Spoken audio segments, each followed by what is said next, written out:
आप देख रहे हैं संविधान और कानून SK लाइव न्यूज।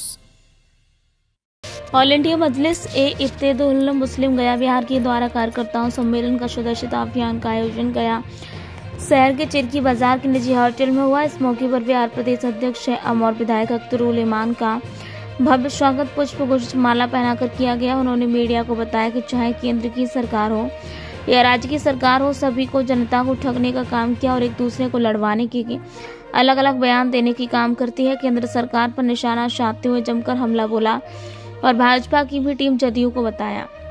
इस मौके पर एबू बिहार युवा प्रदेश अध्यक्ष एडवोकेट आदिल हसन ने महागठबंधन पर जमकर हमला बोला। उन्होंने बिहार की वर्तमान स्थिति पर जोर देते हुए कहा कि आज जिस प्रकार की आज सरकार बिहार के लोगों को ठगने का काम किया है और छात्रों के भविष्य बर्बाद करने पर हुआ है। प्रदेश संयुक्त सचिव AIM आयोग प्रसन्न आफ्ताब खान समाज सेवी जीशान प्रिंस ने मीडिया को बताया, MM एक ऐसा पार्टी है जो गरीब की आवाज बनकर उतरी है और गरीब व लाचार लोगों की मसीहा। जिस तरह से मुस्लिम समुदाय के साथ व्यवहार किया जा रहा है, सरकार को इसका खामियाजा भुगतना पड़ेगा। साथ साथ बिहार की जनता इस बार मन बना लिया कि महागठबंधन सरकार को सरकार बनने से रोकेंगे और जनता इस बार राजद और जदयू को कबाड़ में फेंकने का काम करेंगे।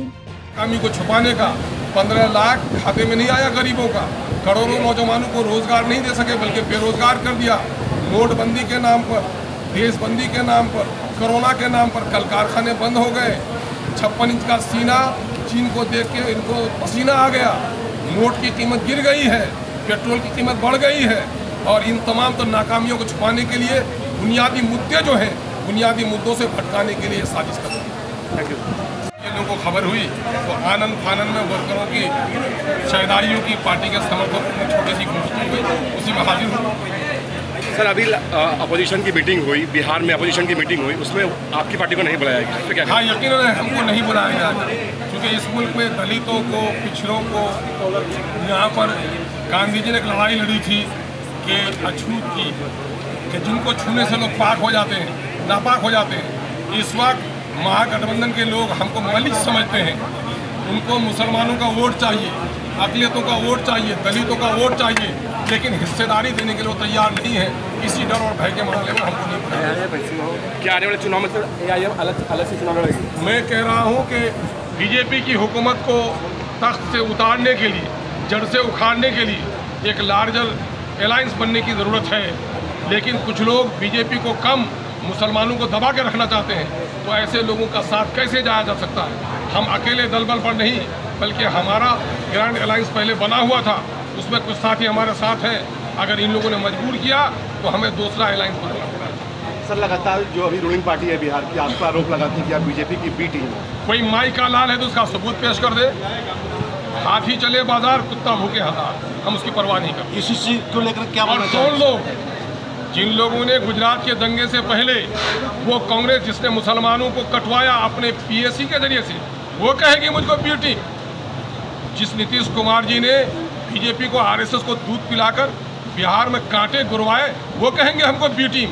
इन लोगों को अपना चेहरा खुद आईने में देखना चाहिए। सब मॉब लिंचिंग हुई है बिहार में, उस पर क्या कहें? यकीनन है कि हुकूमत का फेल्योर है और सिर्फ नाम की वजह से उसको मारा गया। हड्डी का व्यापारी जहाँ भी होता है माइनॉरिटी के लोग होते हैं। हुकूमत को जवाब देना चाहिए, कम से कम 50 लाख रुपये मुआवजा दो।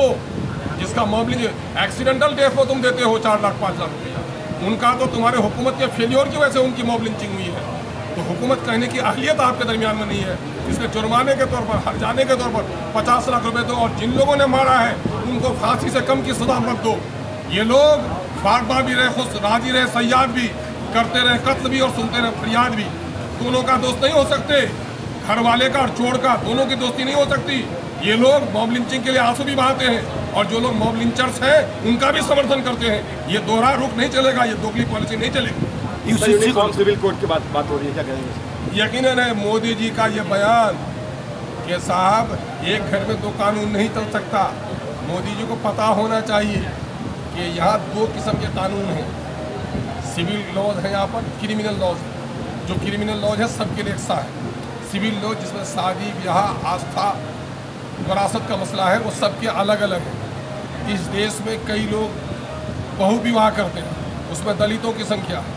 कुछ लोग बड़े जानवर का भी गोश्त खाते हैं, कुछ लोग छोटे जानवर का भी गोश्त खाते हैं। सिर्फ मुसलमान ही नहीं बल्कि नॉन मुस्लिम भी बड़े जानवर का गोश्त खाते हैं।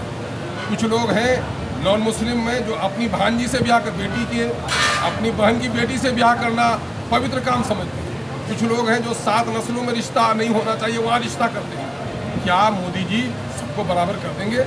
मोदी जी खैर सब भाई का है, हम लोग बराबर मानते हैं, लेकिन मोदी जी आप जितना 10 लाख रुपए का सूट पहनते हैं आपका भाई भी पहनता क्या? आपकी तरह 10 लाख का चश्मा वो भी पहनता क्या? आप जितनी मलाईदार खाना खा रहे हैं आपका भाई भी खा पाता है क्या? एक घर सब भाई के रहने का है, लेकिन सबके ओढ़ने पहनने खाने पीने का अंदाज अलग है। माँ उसमें नहीं लड़ती, बाप उसमें बेटों में मतभेद नहीं करता। ये देश सबका है, सबको रहना है, सबके वोट की कीमत बराबर होनी है, सबके लाश की कीमत बराबर होनी है। लेकिन ओढ़ना पहनना खाना पीना शादी ब्याह जो बरसों हमारे बुजुर्ग जो थे क्या उनको अकल नहीं थी? आप हवाला दे रहे हो कॉन्स्टिट्यूशन का, तो कॉन्स्टिट्यूशन के डायरेक्टिव प्रिंसिपल्स में है, उसमें तो ये भी है कि शराबबंदी करो, उसमें तो ये भी है कि भूख को मिटाओ, उसमें तो ये भी है कि जो लोग कमज़ोर हैं केस नहीं लड़ पाते हैं उनका केस सरकार लड़े। वो काम क्यों नहीं करते हो?